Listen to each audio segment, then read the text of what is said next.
Over here, these might be some buoys, some of these here, and then just a lot of lumber, right? This even looks like the top of a house as well. So these photos were taken right after the earthquake hit. As I said, it's mostly wood and construction materials. And then you can see it's already starting to disperse, right? That large patch of debris is already starting to spread out, even just a day or two after the earthquake. And by April 14th, just a month later, they couldn't really detect the debris in the ocean using satellites anymore.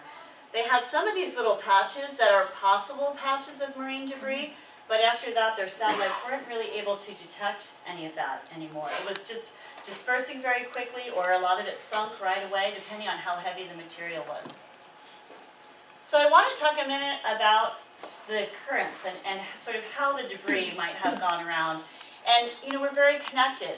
Japan and California, I mean, what's in between us? You know, just ocean, right? And it's all our ocean together. So basically the way that the currents work is they go around this way. And this is why we were expecting when the tsunami hit here that we were going to see some debris coming over on our coast. So we in California have not seen any of the tsunami debris yet. But we have seen it very much in Alaska right now, also in Washington and Oregon. So we know that it's most likely going to come this way. And that is the way that the currents are pulling it. I know this is a very complicated slide, but the point I wanted to make on this slide is where the scientists think the most of the trash is right now. Not trash, debris, I should say debris. It's sort of in this patch and still headed our way. So they think it's still a bit offshore, from their best guess. Now this hasn't happened before, so while they thought, oh, it should have probably been here by now, they're learning, and scientists are talking about how to figure out when it might actually happen. So the main organization that is in charge of handling the United States response to the tsunami debris is NOAA. That's a federal organization. And what they're doing is they're collaborating with local organizations like Save Our Shores, and they've asked us to go out on our beach cleanups and look for this debris and let them know about that. So that's this shoreline survey that they're having us do. So besides all of our cleanups, we do about 250 cleanups a year, but we also have one location that's a private beach that's only allowed for research. And we have a volunteer who goes out every single month, and she's going to do that for 2 years. And so she is tracking what she's seeing so that if there's any changes, we'll be able to see that pattern. What does NOAA stand for? It's National Oceanographic and Atmospheric Administration. Bit of a mouthful. This is a very good website, which is updated regularly, and that's what NOAA does. Anytime they find new debris or anytime there's new information, particularly about hazardous items, they will post that on there. So that's something to refer to if you want up to the minute information. And then you can also, if you see any tsunami debris, some of you may go out on boats, or you may see something you think is tsunami debris, they're asking you to report that to NOAA, sending them an email with a photograph, and information on where you may have found it. It's very helpful for them to determine more of where the debris is. So here are some photos of actual items that were found. These are all boats. This one was found August of 2011. This one here was found just soon after that in September of 2011. And they actually tested this vessel for radioactivity. So I'm sure you heard that there was a concern, is this material going to be radioactive? Luckily they found that there were no unsafe levels of radioactivity on that boat. So right now we are not concerned that that's going to be an issue. And then more recently, just a year ago, this boat was found. And these are photos taken from the U.S. Coast Guard when they're out there, they're submitting these photos. Here's some other things that were found. Maybe some people heard about this soccer ball that was found last year. And it has, can anyone tell me what, I don't know what the writing says on it. Is it someone's name perhaps, or it's probably pretty hard to see from back there. But anyway, it must be someone's name because it was actually returned. It's the name of my elementary school.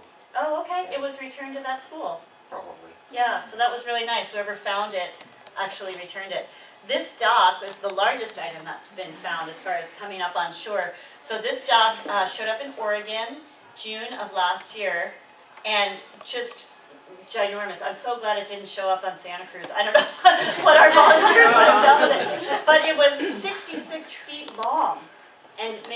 cement, and they had to, I think it cost them about $25,000 to come in with the machinery and cut it up into pieces so they could dispose of it.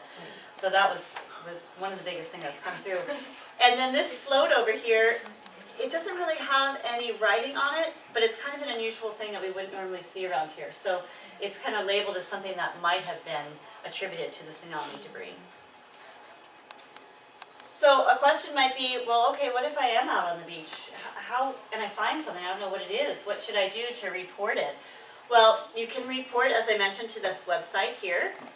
And if it's possibly tsunami related, and you're quite sure it's not going to be hazardous, like it's a soccer ball or maybe a buoy or something like that, then it's fine to just maybe take a photo and send an email.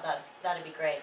But if you think it's something more like this, where there might be, you know, hazardous waste in these cans or something you're just not sure of at all, it's better to call 911 or call this National Response Center and stay away from it. Don't even touch it. Just try to mark down what the location was, and then the authorities will come out and look at that. We haven't had any incidents or reports of any problems that have happened, but we want to be really cautious on this. So a summary of what we do know at this point. We know certainly that the debris dispersed very quickly. It's not in large concentrations. There's not sort of an island of debris that is coming this way. Basically, it floats, and then depending on how heavy it is, it'll drop off. We have seen both in the US and Japan, we have documented sightings of this debris. As I mentioned, they had used satellite technology initially, but now it's not really an effective use of tracking this debris at this point. And it's interesting, the models that they created sort of right after the tsunami happened seem to show that we would have gotten, as I mentioned, the debris much sooner than we have. Turned out the models were not accurate. And so they're continuing to look at the patterns and trying to update the models as they can.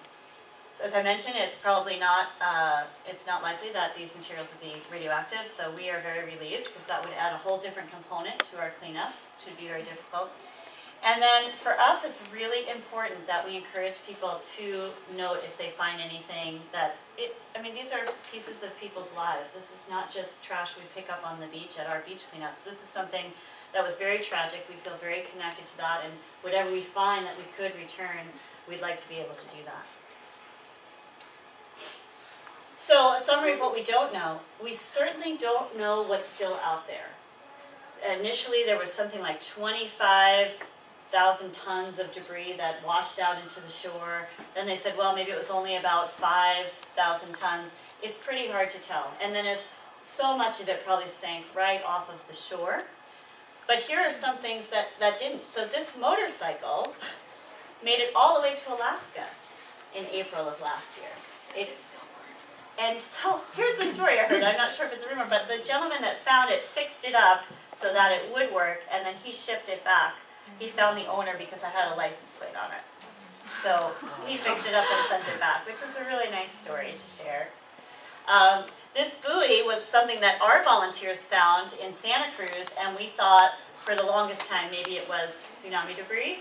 And then we realized that that language was not Japanese that was written on it. So unfortunately, we don't. Anybody looking for a job, we could use Japanese speakers that save our shores. Because I was going doing my presentations and I was bringing it around and passing around, showing to people, and someone was like, "This isn't Japanese." We're not perfect, right? And then this is a shipping container. You see those when you drive, near the ports. You see these huge barges that have these huge shipping containers that ship anything from cars to sneakers to rubber duckies, between here and Asia most times. So one of these was found floating. And I was really upset when I saw this photo because I thought, we don't even know what's in here. This could be hazardous material, this could be cleaning fluid, this could be motor oil, anything. And that's just going to sink to the bottom of the ocean. Could be bacon.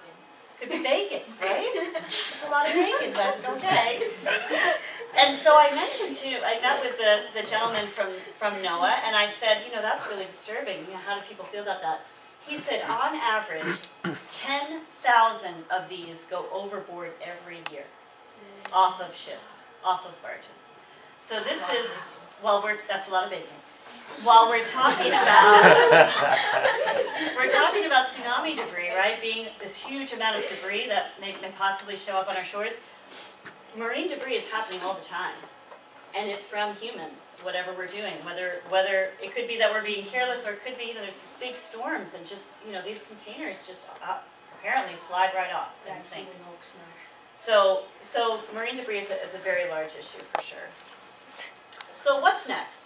So basically, we have this sort of assessment and response framework, and the only way it's going to work is if NOAA is working in connection with all of these partners locally. So they are doing that for all of the regions in the U.S. that have been impacted, so Alaska and California, Oregon, Washington, and they're working with subject matter expert groups, which, no one's an expert on this because it's, again, never happened, but the people that would most likely study currents and things like that, they're all working together nationally and regionally to try to figure out a response. And really, for us, if something like this shows up, if you ever Google Alaska tsunami debris, you'll see what's showing up on their shores. It's a lot to deal with. So if that comes to California, we're going to have to hire a bunch more people or something, because we're already picking up about 26,000 pounds of trash every year. And that's without tsunami debris incorporated. So it would be a lot. So I want to just do a time check quickly, because I also, that's it for my slides on the tsunami debris. I was going to, if we had time, talk a little bit about what Save Our Shores does in our regular cleanups, but maybe I should stop here for a minute and take some questions, because if we don't have time for this, that's okay. We could always do this another time. So are there any questions? Sure. So I know that this group is trying to organize something for the cleanup at the end of the next month. So are you expecting something coming up that time, or are we still not sure? So as far as the cleanup goes, what we're trying to coordinate is either to have this group come down on Earth Day and do our cleanup that we already have scheduled, or try to schedule something maybe in the very near future, because right now we're revamping our Adopted Beach program. If that's something this group wants to do, we're actually incorporating that into a larger program, and so we may be changing a few of the things about it, like we charge a $400 fee now. We might reduce that fee, or we may not have a fee at all right now. So we're trying to figure that out, and so until I have that ironed out in the next couple of weeks, those are our options right now. Either come, which would be great, I'm leading the beach cleanup that morning on April 20th, so you're more than welcome to come. And I think it would really be awesome if we did that, because there's going to be press, I'm sure, at the beach, and it's Earth Day, and it just would be a really nice connection. But if not, we'll definitely set up a cleanup in the very near future. I don't think we'll see any tsunami debris by then, but we never know, right? We'll be on the lookout for it. We have data cards, which I'll just show you really quickly. We have these data cards which we use, which is for our regular cleanups. We track everything that we pick up. If it's a nail or a plastic bag or a balloon or whatever, we track it on here. But then we have another card, and I can pass this around if people want to look at it. We have another card that will track tsunami debris, in particular, things that we think might be tsunami debris.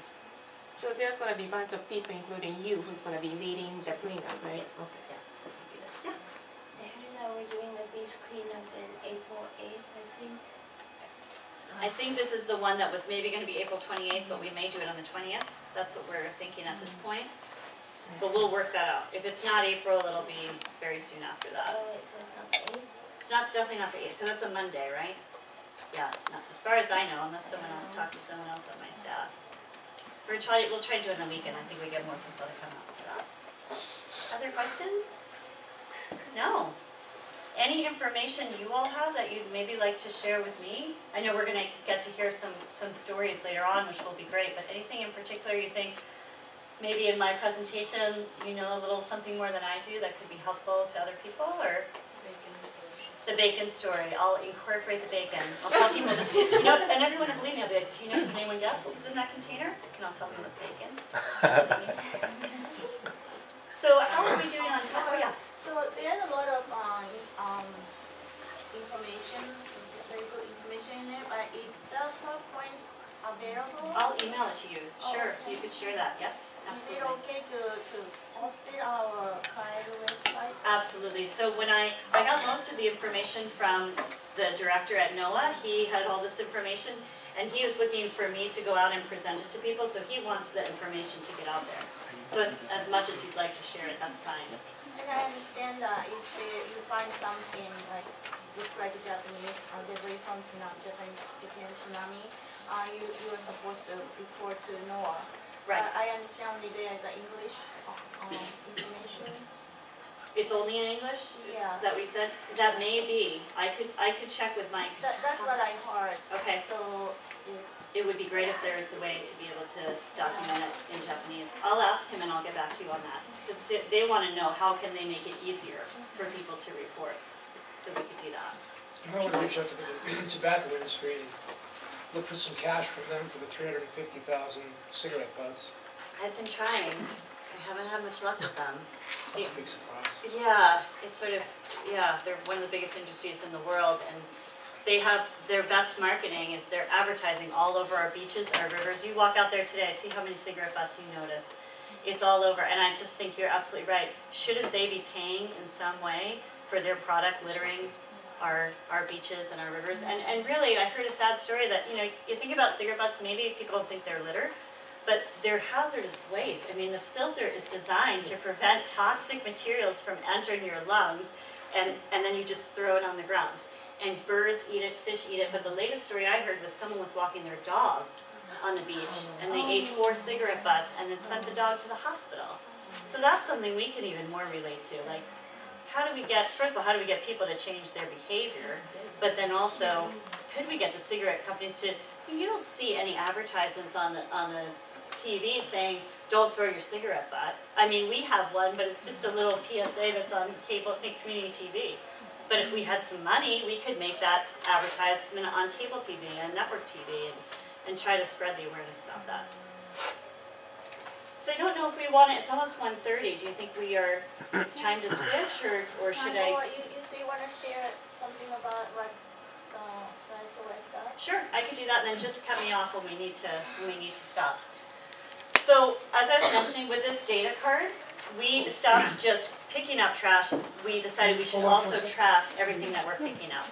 And so that's how we found out that we've picked up 129,000 pounds of trash. That's trash that would have just gone straight out into the ocean.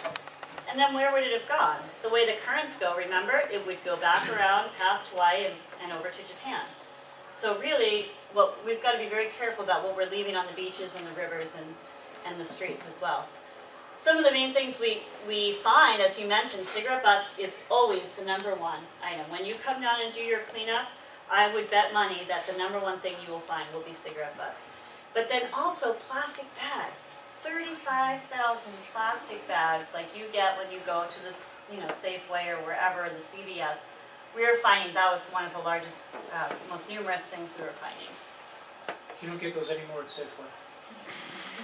You don't get them. They- What town do you live in? We live in more this area. They And banned it. banned plastic bags. Great, that is so great. It's happening, right? It's happening in our local communities. It's really exciting. And this number, 78%, this is, from looking at our data, we found that 78% of everything we're picking up is made out of plastic. So what we do is at Save Our Shores, we don't necessarily call it marine debris, we call it plastic pollution, because we realize that is really what most of the problem is. So people say, all right, well, I use a plastic water bottle, but I recycle it. What's the big deal? What's the problem? Well, this graph shows you how much plastic has been generated since the 1960s. Now, I know some of you kids weren't born yet, but you know there was a time before plastic? There was. Look how small that line is back then, 1960. And this is how quickly plastics are being generated. Now this line is how much of that is actually being recovered, so being recycled or being reused. Not even 5%. So while you think you're doing the right thing by going, when you go to a grocery store, they have a bin outside that you can put your plastic bags in. Does anybody know where those plastic bags go? Maybe. Some people think they don't even get recycled, the store doesn't even send them back anywhere. I've asked store owners, I've asked the people that work at the recycling facilities. The best I heard is they put them on a boat, and the boat goes somewhere. And then what? Who knows? Maybe they're burning these bags somewhere or turning them into some other plastic. But for the most part, we are saying, Save Our Shores is saying recycling is not the only thing we need to do, for sure.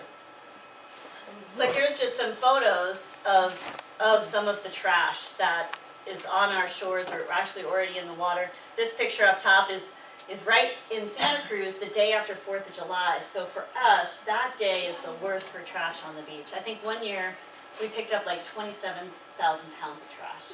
And it was like used fireworks, people that just bring their whole picnic there and then just leave it. So we're trying to get better with educating people, but it is still a problem.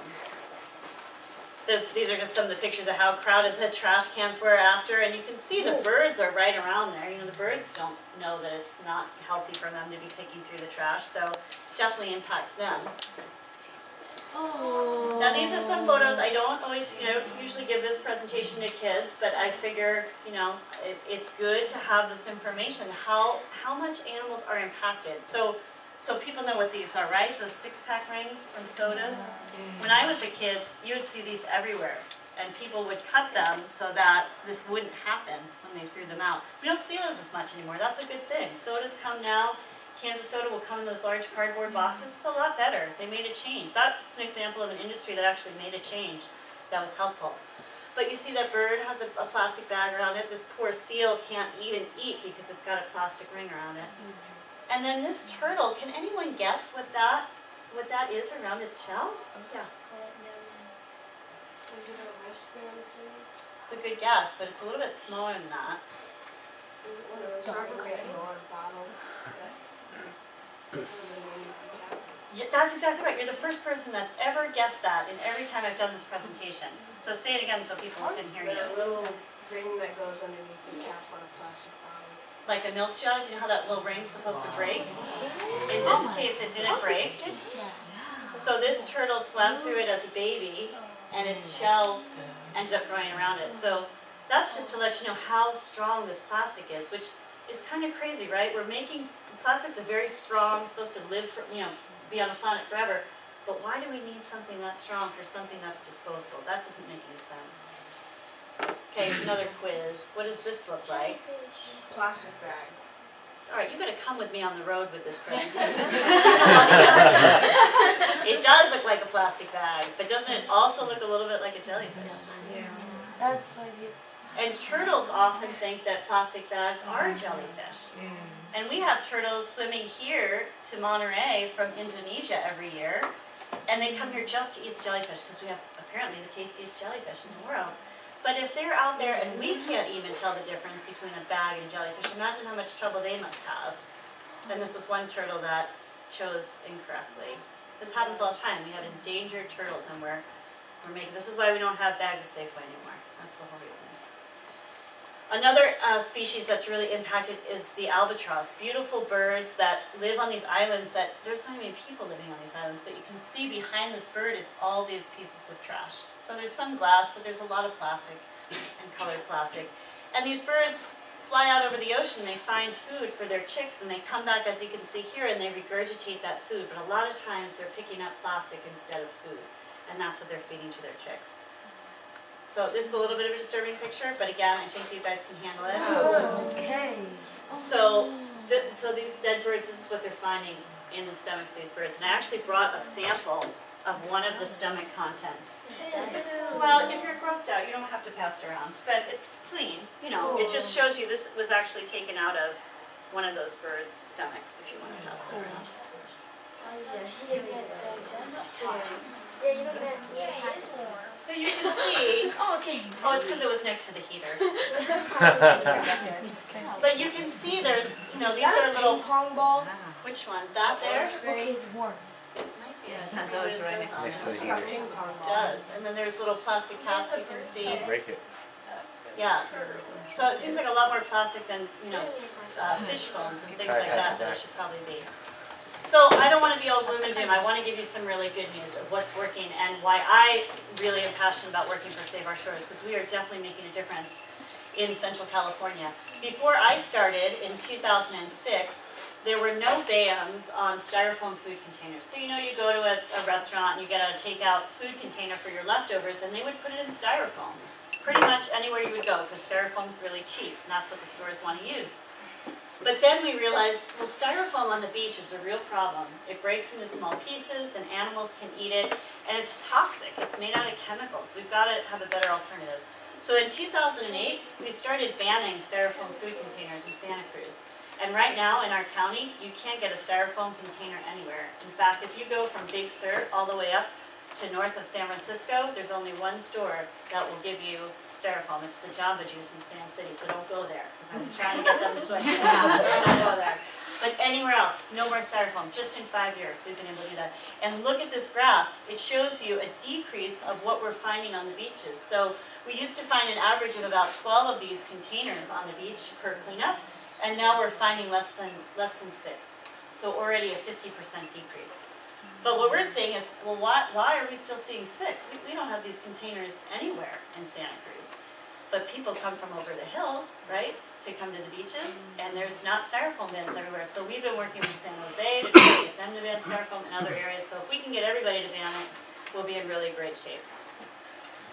But the other thing we were finding is while the styrofoam containers were decreasing, the number of pieces of styrofoam we were finding was actually increasing. So we're at like 52,000 pieces of styrofoam. So these could be like bits of styrofoam plates that had broken up, or those styrofoam coolers that you know are no good for more than one use, even though they're supposed to be reusable.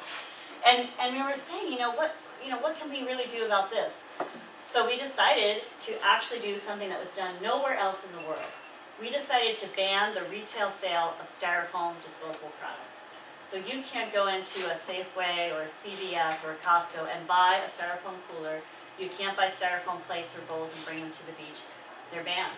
And so now we're seeing a decrease in styrofoam altogether on our beaches. So it's something that only 3 cities have adopted yet, but we really hope that we can move that to other areas as well. Plastic bags, another big thing and something I've mentioned already. This is a story I want to share with you, which has a positive ending. This picture was taken in the Elkhorn Slough. Has anybody gone there, gone kayaking maybe in the Elkhorn Slough? It's a beautiful place to see otters and seals and bird life. And it's a protected area. And this is a mother otter that has a baby otter underneath this plastic bag. So her baby thought this plastic bag was a toy.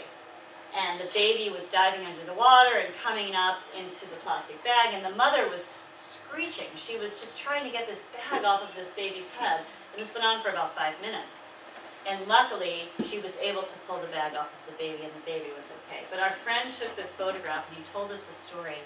And when we heard this, we said, that's it. We really have to move faster on banning plastic bags, because this is a real problem in our backyard, in our ocean.